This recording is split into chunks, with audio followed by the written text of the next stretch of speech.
কিয়ামতের একটা আলামত হলো, যে আলামতগুলোতে যুবক ধ্বংস হয়ে যাবে, সে আলামতগুলোর কথা বলছি। নবীজি বলেছেন কিয়ামতের আগে তথ্য প্রযুক্তি উন্নত হবে, সমৃদ্ধ হবে, কিন্তু তথ্য প্রযুক্তির অপব্যবহার করে আমার আখিরি জামানার উম্মত ধ্বংস হয়ে যাবে। এই কথাগুলো বলে আমাদেরকে সাবধান করে গিয়েছেন মুহাম্মদ সাল্লাল্লাহু। নবীজি বলেছেন ইন্না মিন আলামাতিস সাআহ, আল্লাহর নবী বলেছেন নিশ্চয়ই কিয়ামতের একটা আলামত হলো, আল্লাহর নবী বলেছেন কিয়ামতের আলামত হলো আইয়ুজহারাল কওল ওয়া ইউহসানাল ফা'ল, কথা প্রচার করা, কর্ম ধারণ করা সহজ হয়ে যাবে। দেখেন তো আজকের যুগে বিজ্ঞান আছে, প্রযুক্তি আছে, কিন্তু ১৫০০ বছর আগে দুনিয়ায় কি বিজ্ঞান ছিল নাকি? আস্তে বলবেন না, জোরে বলেন, ছিল নাকি? সেই জামানায় নবী কথা বলে গিয়েছেন। নবীজি বলেছেন কিয়ামতের আগে শেষ জামানায় প্রযুক্তি উন্নত হবে, কথা প্রচার করা সহজ হবে। আমার নবীর কথাগুলো কত বাস্তবসম্মত দেখেন। আমি যখন ছোট ছিলাম তখনও দেখেছি মানুষ, এক দেশের মানুষ আর এক দেশের মানুষের সাথে এট এ টাইম কথা বলতে পারতো না, চিঠি লিখত, কথা প্রচার করা সহজ ছিল না। কিন্তু বলেন তো এখনকার জামানায় কথা প্রচার সহজ না কঠিন? এখন হ্যালো বললেই আপনার কথা তার কাছে যায়, তার কথা আপনার কাছে আসে। এই কথাটা নবীজি ১৫০০ বছর আগে বলেছেন। আল্লাহর নবী বলেছেন কিয়ামতের আগে মানুষ কথা প্রচার করা তাদের জন্য সহজ হয়ে যাবে। আল্লাহু আকবার। কথা প্রচার কত সহজ হয়েছে দেখেন। এখন যদি বিশ্ববাসীর সামনে আপনি কোনো কথা বলতে চান, মিডিয়া সেন্টারে যাওয়া লাগবে না, প্রেস কনফারেন্স করা লাগবে না। যার একটা ফেসবুক আইডি আছে সে একটা মিডিয়ার মালিক হয়ে গেছে। ফেসবুকে এসে, পেজে এসে, আইডিতে এসে, ইউটিউব চ্যানেলে গিয়ে লাইভ করলে সবার সামনে কথাগুলো তুলে ধরা যায়। নবীজি বলেছেন কিয়ামতের আগে প্রযুক্তি এইরকম উন্নত হবে, কর্মকেও ধারণ করে রাখা যাবে। এই যে অডিও ভিডিও হচ্ছে, ক্যামেরা কিন্তু নবীজির যুগে ছিল। দেখেন নবীজি বলেছেন কিয়ামতের আগে প্রযুক্তি উন্নত হবে, কিন্তু হাদিসের শেষে নবীজি বললেন আমার আখিরি জামানার উম্মত তারা প্রযুক্তির সঠিক ব্যবহার না করে প্রযুক্তির অপব্যবহার করে ঈমান হারা হয়ে যাবে। আজ যেন আমার যুবকদের দশা এই হয়েছে, তারাও দেখা যায় এত বেশি প্রযুক্তি ব্যবহার করছে, প্রযুক্তি ব্যবহার করতে করতে প্রযুক্তির অপব্যবহার করে তারা নিজেদেরকে ধ্বংসের দিকে নিয়ে গিয়েছে। মোবাইল ব্যবহার করছো করো, ইন্টারনেট ওয়াইফাই ব্যবহার করছো করো, কিন্তু অতিরিক্ত সময় নিয়ে এগুলো ব্যবহার করা এটা নিজের জীবনের জন্য হুমকি স্বরূপ, কেরিয়ারের জন্য হুমকি স্বরূপ। যে সময় তোমরা যুবকরা যে সময় পর্যন্ত এগুলোতে বিনিয়োগ করো, যদি সময়গুলো কমায়া ডেইলি আধা ঘন্টা, 1 ঘন্টা বা 1.5 ঘন্টা সময় অনলাইনে দিয়ে বাকি সময়গুলো পড়াশোনায় দাও, বলেন তো কেরিয়ারটা সুন্দর হওয়ার সুযোগ আছে না নাই? তুমি তো অসুস্থ হয়ে যাচ্ছ যুবকরা। শোনো, তোমাদেরকে কিছু কথা শোনাই, সুন্দর একটা কাহিনী শোনাই তোমাদেরকে। যুবকদেরকে বলছি, আমার চাচাদেরকে কি আমি তুমি করে বলতে পারি? আমার যুবকদেরকে বলছি, যুবকরা শোনো, মনোযোগী হও। আজ থেকে 50 বছর আগে আমাদের চাচা চাচি, দাদা দাদির আমলটা কেমন ছিল? তাদের আমলে ঘরের মধ্যে কারেন্ট ছিল, টেলিভিশন ছিল, mobile, wifi, internet, computer, laptop, iPad কিচ্ছু ছিল। এজন্য তাদের যুগটা কেমন ছিল? যুবকরা শোনো, রাত 8টার পরে তাদের কোনো কাজ কাম ছিল, একদম নাক ডাকায়া ঘুম। এই রাত 12টা হয়ে যাচ্ছে, তাদের এক দফা ঘুম শেষ। এখনকার যুগ কেমন? শোনো যুবকরা, এখনকার যুগে আমাদের ঘরে কারেন্ট আছে, mobile, wifi, internet, laptop, computer সব আছে। এই জন্য রাত 2টা, 3টা, 4টা পর্যন্ত আমাদের জেগে থাকার অভ্যাস। এসি তো আছে, আচ্ছা যাই হোক। এখন কি হয়েছে শুনেন না, এখন হয়েছে যেটা, এমন এক ভয়াবহ পরিবেশ আছে। এখানে আমার অনেক চাচাদেরকে আমি দেখতে পাচ্ছি, আমার সম্মানিত চাচাদের বয়স 70-80 বছরের অনেক চাচারা এখানে আছেন, আমি দেখতে পাচ্ছি। এই বয়সে তারা ফিজিক্যালি ফিট। আমি উত্তরবঙ্গে ওই দিন এক চাচাকে পেলাম, চাচা বলেন ভাতিজা আমার বয়স 103 বছর। ওই চাচা হেঁটে হেঁটে মাহফিলে আসেন, স্ট্রং, ফিজিক্যালি এখনো স্ট্রং। কেন তারা এত স্ট্রং এখনো? তারা ঠিকঠাক মতো ঘুমাইছে। ঘুমের অভ্যাস, খাদ্য গ্রহণের অভ্যাস, খাদ্যাভ্যাস, ঘুমের অভ্যাস ঠিকঠাক ছিল। যুবকরা দেখো, তোমাদের চাচা, বাবা, দাদা, নানা কি স্ট্রং। আর তোমরা তাকাইতে তাকাইতে তাকাইতে তাকাইতে 25 বছরে তোমরা চোখে ঝাপসা দেখো। তোমাদের মাথার চুল 30 বছরের মধ্যে পাকা আরম্ভ হয়েছে। তোমরা এত বেশি প্রযুক্তি নির্ভর হয়েছে, এত বেশি স্ক্রিনে তাকাও, তোমাদের মাইগ্রেনের প্রবলেম শুরু হয়ে গিয়েছে। এখন তো রাস্তার মুড়ে মুড়ে হসপিটাল এই জন্য হচ্ছে কারণ বর্তমান প্রজন্ম, বর্তমান জেনারেশন খাদ্যাভ্যাস, ঘুমের অভ্যাস এবং সহজ সরল সুন্দর জীবনযাপনের অভ্যাস ছেড়ে দিয়ে প্রযুক্তির অপব্যবহার করার কারণে আমার ভয় হচ্ছে আগামীতে আমরা অসুস্থ একটা জেনারেশন হয়তো পেতে যাচ্ছি। এখনো সময় আছে যুবক তরুণ ছাত্ররা, তোমাদেরকে বলছি ভাইয়েরা, ফিরে আসো এগুলো থেকে, এত যান্ত্রিক হয় না। গতকাল একজন কবি আমি ফেসবুকে দেখলাম, তিনি বলতেছেন যে আমরা যখন ছোট ছিলাম আমরা পড়াশোনার বাইরে সুযোগ পাইলে আমরা বই পড়তাম, বই লেখার চেষ্টা করতাম, কবিতা লেখার চেষ্টা করতাম। আর এখনকার যুবকরা সুযোগ পাইলে PUBG, free fire, Facebook, YouTube, ঠিক কিনা? আর যে টিকটক মেয়েরা বানায়, তোমরা ছেলেরাও আবার এটাকে কাউন্টার অ্যাটাক দিয়ে উল্টা টিকটক বানাও। কি যুবকরা, ঠিক আছে কথা? খবরদার যুবকরা, প্রযুক্তি ব্যবহার করো, কিন্তু অপব্যবহার করা যাবে, বেশি সময়ও দেওয়া যাবে। তোমরা কি করতেছো বলো তো? শোনা, আমি তো পড়াশোনা শেষ করেছি 5-6 বছর আগে। আমি ছোটবেলায় আব্বুর সাথে, চাচাদের সাথে যখন বিয়ে শাদীর ফাংশনে যাইতাম, দেখতাম সবাই মিলে গোল হয়ে বসে গল্প করতো, আপনার পরিবারের কি খবর, আপনার পরিবারের কি খবর। আর এখন মানুষ বিয়ে শাদীতে যাইয়া সবার হাতে হাতে একটা যন্ত্র আছে, সবাই নিচের দিকে তাকায়, একজনের সাথে আরেকজন কথা কয় না। কি বলেন, আছে না নাই? অতিরিক্ত প্রযুক্তির ব্যবহার আমাদের মধ্যে হৃদ্যতার বন্ধনকেও এখন নষ্ট করে দিচ্ছে। এখন সম্পর্কের ঘাটতি চলে আসতেছে। আরো শোনেন, স্বামী স্ত্রীর কথা শোনেন। স্বামী বেচারা সারাদিন অফিসে থাকে, স্ত্রীও যদি চাকরি করে বা ঘরে থাকে, ফিরে আইসা জামাই বউ দুজনেই খালি কোনো ভালোবাসার কথা, কোনো রোমান্স, প্রেম ভালোবাসা। এই প্রযুক্তি, ঠিকই বলছেন, আঙ্গুলের ব্যায়াম। এই আঙ্গুলের ব্যায়াম করে করে এদের মন মানসিকতা ফষ্টি নষ্টি করে অন্যদিকে চলে গিয়ে পরকীয়ায় আসক্ত হয়ে যাচ্ছে। অপব্যবহার ভালো নয়। নবীজি সাবধান করে গিয়েছেন, যুবকরা, নবীজির হাদিস শোনালা, ফিতনার কথা নবীজি বলেছেন, অপব্যবহার করে শেষ হয়ে যাবে। অপব্যবহার কেমনে শুরু হয়েছে যুবকরা শোনো।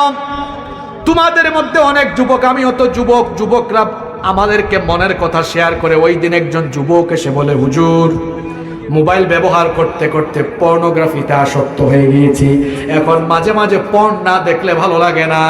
অনেকে আছে মুভি দেখায় আসক্ত, কেমনে এগুলো ছাড়বা?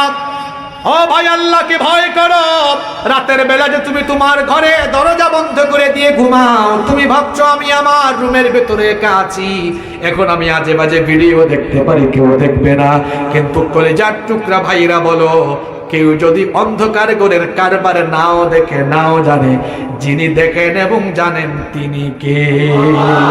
সেই আল্লাহকে ভয় করে এই চক্ষুটাকে নিষিদ্ধ ভিডিও থেকে, আজে বাজে জিনিস দেখা থেকে হেফাজত করা যাবে তো?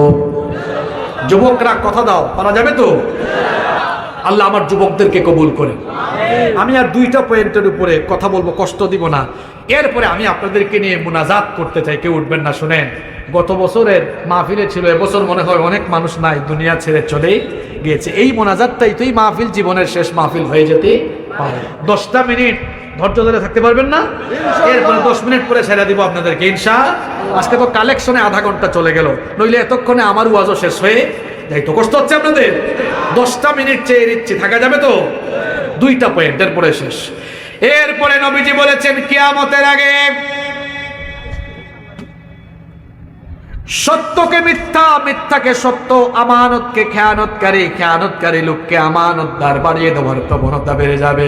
সাংবাদিকতার নামে সাংঘাতিকতা করে সত্যকে মিথ্যা, মিথ্যাকে সত্য, সাদাকে কালো, কালোকে সাদা বানিয়ে ফেলা হবে।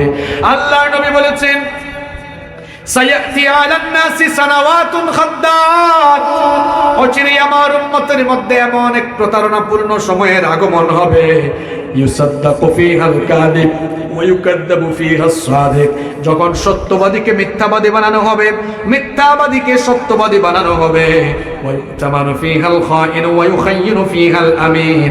আমানতদার লোককে খেয়ানতকারী বানানো হবে, খেয়ানতকার লোককে আমানতদার বানানো হবে, নিরপরাধী লোককে অপরাধী বানানো হবে, অপরাধী নিরপরাধী বানানো হবে। তাকায়া দেখেন সমাজের দিকে, ক্যাসিনোওয়ালা, চোর, ডাকাত, গায়িকা, নায়িকা, অপরাধীরা বুক ফুলিয়ে তারা বাহিরে ঘুরে বেড়ায়, আর নিরপরাধ মানুষগুলোর হাতে হাত করা ডান্ডা লাগায়া জালেমদের উল্লাস চলছে। অপরাধীকে নিরপরাধী আর নিরপরাধীকে অপরাধী বানানো, এগুলো হলো কিয়ামতের আলামত। বলেছেন মুহাম্মাদুর রাসূলুল্লাহ, সবাই বলেন সাল্লাল্লাহু। এরপরে নবীজি বলেছেন কিয়ামতের একটা আলামত হলো আইয়ুকতারাজ জিনা, জিনা বেড়ে যাবে। তাকায়া দেখেন সমাজের দিকে জিনা এখন কত বেশি বেড়ে গিয়েছে। আল্লাহ কোরআনে বলেছেন ওয়ালা তাকরাবুজ জিনা,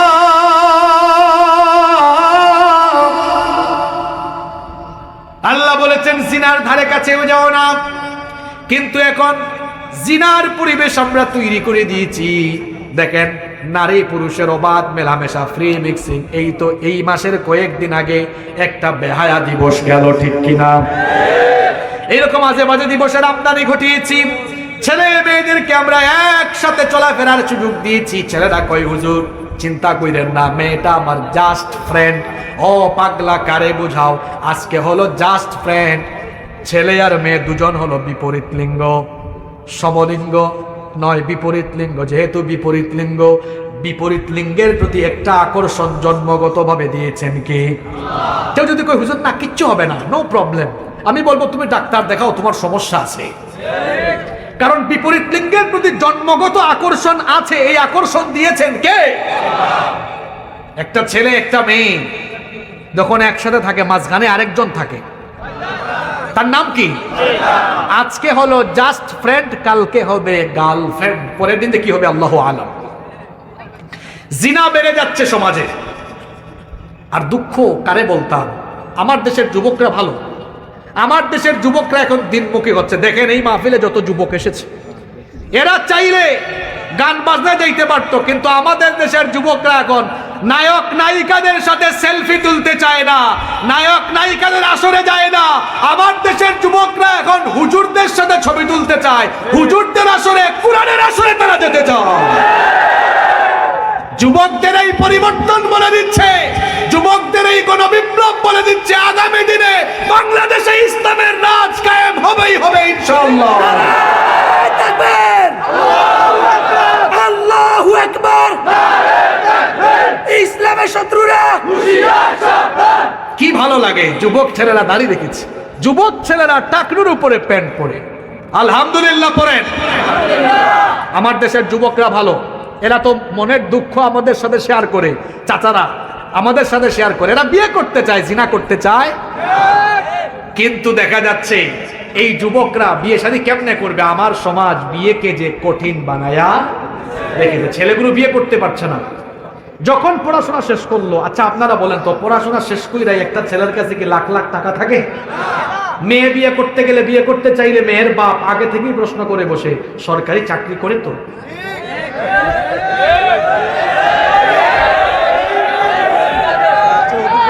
তাদের মনের জ্বালা তো জ্বালা, বড় জ্বালা। এটা আপনাদের এলাকার স্লোগান। তো তাদের মনে আসলেই জ্বালা আছে। তাহলে বুঝা গেল কথার মিল আছে।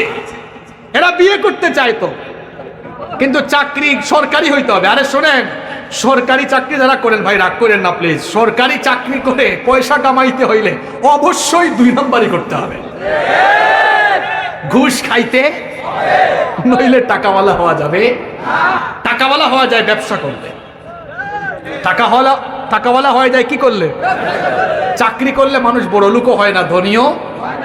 আমার দেশের সর্বোচ্চ কর্তা যিনি, মহামান্য রাষ্ট্রপতির বেতনও সম্ভবত 1,20,000। তাইলে যেহেতু মহামান্য রাষ্ট্রপতির বেতন 1,20,000, তার মানে রাষ্ট্রের আরো যত কর্মচারী আছেন সবার বেতনের, এই বেতন দিয়া কি গাড়ি বাড়ির মালিক হওয়া যায়? যদি কেউ হয়েও যায়, আপনারা বুঝে নেন তার মধ্যে কিটা আছে। আমি আর নাই বা বললাম। তাইলে বোঝা গেল ব্যবসা করলে, এমনিতেই ব্যবসায়ী ব্যবসায়ীদের ব্যাপারে হাদিস আছে। এটা তো বাজারের ব্যবসায়ী আছেন, ব্যবসায়ী ভাইরা একটা হাদিস শুনেন। নবীজি বলেছেন, আত্তাজিরুস সাদুকুল আমিনু আত্তাজিরুস সাদিকুল আমিনু মা'আন নাবিয়্যিনা ওয়াস সিদ্দীকিনা ওয়াস শুহাদা'i ওয়াস সালিহিন। আল্লাহু আকবার। নবীজি বলেছেন, সত্যবাদী বিশ্বস্ত হালাল পথে ব্যবসা করে এমন ব্যবসায়ীরা মরার পরে নবী, সিদ্দীকিন, শহীদ এবং নেককারদের সাথে এক জান্নাতে থাকবে। চাকরিজীবীদের ব্যাপারে আমি কোনো হাদিস পাই নাই, কোনো মুহাদ্দিস সাহেব পাইলে শোনায়েন আমাদেরকে। পৃথিবীর বেশিরভাগ নবীরা ব্যবসা করেছেন। আগেই বলেন, বাবাজি চাকরি আছে কিনা, নোয়াখালী মাইজদিতে ফ্ল্যাট আছে কিনা, ঢাকা শহরে আছে কিনা, গাড়ি আছে কিনা। আব্বাজানরা শোনেন, আম্মাজানরাও বাড়ি থেকে শুনতেছেন। আপনারা মেয়ে বিয়ে দেওয়ার সময় ছেলেকে বলবেন, বাবারে তুমি যে পয়সাগুলো ইনকাম করো এগুলো হালাল না হারাম ওইটা আগে বলো, তরিকাটা কি। বাবা তুমি নামাজ পড়ো কিনা, তোমার মুখে দাড়ি নাই কেন বাবা, এগুলো করেন। যদি ছেলেটা হালাল তরিকায় অল্প পয়সা উপার্জন করে মেয়েটাকে দিয়ে দেন, আপনার মেয়ে ওই ছেলের কাছে সারা জীবন সুখে শান্তিতে থাকবে। শুধু টাইলসওয়ালা বাড়ি আর টাকা পয়সা থাকলেই কপালে সুখ থাকে? কপালে সুখ থাকার জন্য বরকত লাগে, হালাল তরিকায় চলা লাগে। কত পয়সাওয়ালা মানুষ তাদের রাতের ঘুম নাই, কিন্তু কত মানুষ অল্প পয়সা কামায়, ঘুমও ঠিক, শরীর, চেহারা, স্বাস্থ্য সব ঠিক, ঠিক কিনা? আমার যুবকরা বিয়ে করতে চায়, বিয়ে করতে পারছে না। আর আমার দেশে 18 বছরের আগে বিয়ে শাদীকে মানুষ খারাপ চোখে দেখে, কিন্তু 18 বছরের আগে প্রেম প্রীতি জিনা বিবিচার খারাপ চোখে দেখে।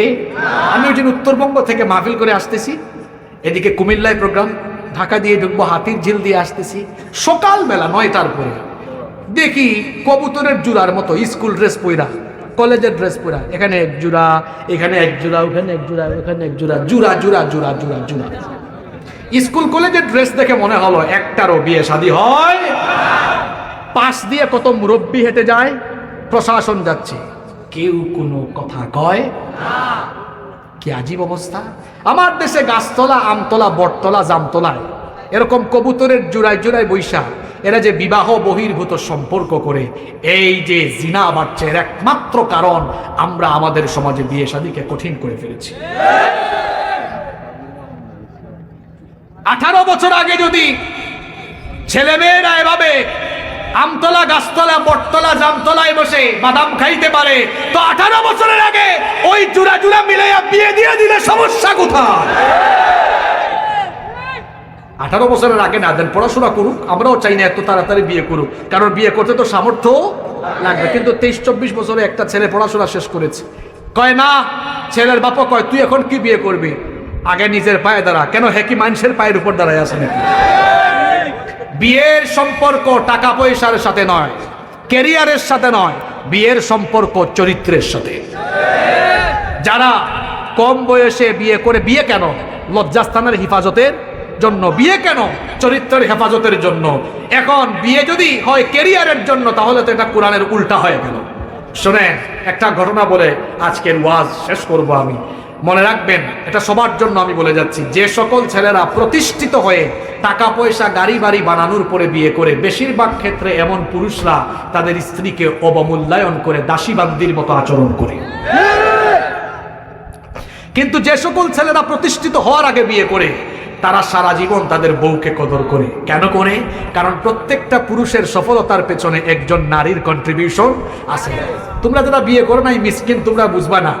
আমরা যারা বিয়াইতা, এটা আমরা জানি। বিবাহিত ভাইয়েরা, আমরা সকালবেলা যখন উঠি ঘুম থেকে, আমাদের আগে আমাদের বউ ঘুম থেকে উঠে নাস্তা বানায়, আমাদের কাপড় চুপড় গুছাইয়ে দেয় আমরা বের হলে। আবার যখন আমরা বাড়িতে যাই, যাওয়ার আগে সব জিনিস রেডি। তাহলে একটা ছেলে প্রতিষ্ঠিত হওয়ার আগে বিয়ে করছে, সে এক সময় পয়সাওয়ালা হইলো, টাকাওয়ালা হইলো, অবদানটা তার বউয়ের আছে না নাই? সারা জীবন বউকে মূল্যায়ন করবে। উদাহরণ কি? আমি উদাহরণ পৃথিবীর সাধারণ মানুষ দিয়ে দিব না, আমি একটা ঘটনা শোনাবো। পৃথিবীর সর্বশ্রেষ্ঠ মহামানব নবিয়ুনা মুহাম্মদুর রাসূলুল্লাহ সাল্লাল্লাহু আলাইহি ওয়াসাল্লাম এই ঘটনা বলে শেষ হবে। ঘটনাটা বলবো, সংক্ষিপ্ত ঘটনা। আমার নবী বিয়ে করেছেন কত বছর বয়সে? আল্লাহ, কত বছর? 25। প্রথম স্ত্রীর নাম কি? আমাদের মা আম্মাজান খাদিজা আত-তাহিরা রাদিয়াল্লাহু, নবীজির চেয়ে বয়সে বড় না ছোট? নবীজির খুব টাকা পয়সা ছিল তখন, তাই না? বিয়ে করেছেন। আম্মাজান খাদিজা রাদিয়াল্লাহু আনহার ইন্তেকালের আগ পর্যন্ত নবীজি আর কোনো বিয়ে করেন না, সবগুলো বিয়ে করেছেন। তারপরে এমনকি যতগুলো সন্তান সব হয়েছে খাদিজা রাদিয়াল্লাহু আনহার পেট থেকে। সুবহানাল্লাহ, কি মহব্বত, কি ভালোবাসা। এরপরে নবীজি বিয়ে করলেন আম্মাজানের ইন্তেকালের পরে। আয়েশা রাদিয়াল্লাহু আনহাকে বিয়ের পরের ঘটনা এটা, শুনতেছেন তো? নবীজি একদিন দোয়া করতেছেন, পেছনে রুমে ঢুকে গেলেন। ওই সময়ে আয়েশা রাদিয়াল্লাহু আনহা, তিনি দেখলেন নবীজি হাত তুলে দোয়া করছেন, তা আমিও একটু শরীক হয়ে গেছে। ওই টাইমে নবীজিও বলতেছেন, আল্লাহ কিয়ামতের পেরেশানির দিনে যখন মানুষ পেরেশান থাকবে, আমি যেন ওই পেরেশানিতেও আমার খাদিজাকে ভুলে না যাই। পিছনে হাত তুলছে কে? পছন্দ হয়েছে দোয়া। যখনই শুনছেন খাদিজার কথা, তিনি ভাবছিলেন মনে হয় এখনই নবীজি আমার নাম বলবেন। যখনই বলতেন খাদিজা, শেষ দোয়া। নবীজি দোয়া শেষ করার পরে তিনি বললেন, ইয়া রাসূলুল্লাহ, বলেন সাল্লাল্লাহু আলাইহি ওয়াসাল্লাম, আপনি কামটা করলেন কি? কি কামটা করলেন আপনি? আপনি কেন আমার নামটা বললেন না? আমাকে আপনি কম বয়সে ঘরে আনছেন, আপনি কেন আমাকে দোয়ায় প্রথম বললেন না? উত্তর দিয়েছেন কি শুনেন। আয়েশা শোনো, তোমরা সবাই আমার সুখের দিনের সাথী, আর আমার খাদিজা আমার দুঃখের দিনের সাথী। কি বুঝলেন? খালি ঠিক ঠিক যে কোন যে ছেলেরা প্রতিষ্ঠিত হওয়ার আগে বিয়ে করবে, সারাটা জীবন বউকে কদর করবে, কোনো সন্দেহ নাই। কিছু কিছু ছেলেরা সম্ভাবনাময়ী, দেখলেই বোঝা যায় কিছু না কিছু করবে, তার দ্বারা কিছু না কিছু হবে। চরিত্র ভালো হলে, হালাল পথে উপার্জন করলে মেয়েটাকে বিয়ে দেন। বিয়ে যত সহজ হবে, সমাজ থেকে জিনা তত জিনার কবর হয়ে যাবে ইনশাআল্লাহ। আর বিয়েতে কুসংস্কার বন্ধ করে দিতে হবে। তোমরা যারা বিয়ে করো নাই, যুবকদেরকে বলছি, বিয়ের সময় বদনা থেকে নিয়ে এসি পর্যন্ত সব দিতে হবে এরকম ইতরের মতো। ছোট লোকে মন মানসিকতা দেখাবা না। একটা বাপ তার মেয়েকে 18, 20, 22 বছর কত কষ্ট করে ভালোবাসা দিয়ে লালন পালন করেছে, ওই কলিজার টুকরা ধনই তো তোমাকে দিয়ে দিল, ওইটা নিয়ে চলে আসো, বাড়তি কিছু চাইতে যাইও না। এটাই যে দিয়েছে, এটা তোমার জন্য বেশি। রমজান মাসে ইফতারি খাওয়ার জন্য শ্বশুর বাড়ির দিকে, মিসকিনের দিকে তাকায় থেকো না। কুরবানির ঈদ আসলে শ্বশুর বাড়ি থেকে রান আসবে, তাকায় থেকো না। এই সকল রুসুম ইসলাম বানায় নাই, এগুলো মানুষ নামের কিছু অমানুষ বানিয়ে সমাজকে কলুষিত করে ফেলেছে। এগুলোর কারণে দাম্পত্য কলহ বাড়ছে, সামাজিক বিশৃঙ্খলা বাড়ছে। বলতে পারবেন চেয়ারম্যান সাহেব আর মেম্বার সাহেবরা, কারণ তারা এই সমাজের বিচার আচার করেন। তারা জানেন এইসব বিচার আচার, যৌতুকের বিচার, পরিবারের হাজব্যান্ড ওয়াইফের ঝগড়া যাতে কি বলেন মেম্বার সাহেব, চেয়ারম্যান সাহেব, এগুলোর বিচার করতে করতে ওনাদের ঘুম নাই, রাতের ঘুম নাই, দিনের বেলা কত কষ্ট। এগুলো কমাইতে হলে এই সকল অপসংস্কৃতিকে সমাজ থেকে নির্মূল করতে, যৌতুক দিব না, যৌতুক নিব না ইনশাআল্লাহ। এই যে আজকে কিয়ামতের আগে যে ফিতনাগুলোর কথা বললাম, এই ফিতনাগুলোতে গেলে ঈমান হারা হয়ে যাব। এই ফিতনাগুলো থেকে আমাদের বেঁচে থাকার দরকার আছে না নাই? আপনাদের কথা মনে থাকবে, আপনারা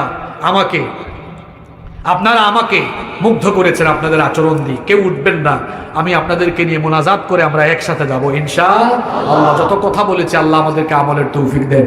কমিটির যদি কোনো কথা থাকে সংক্ষিপ্ত 30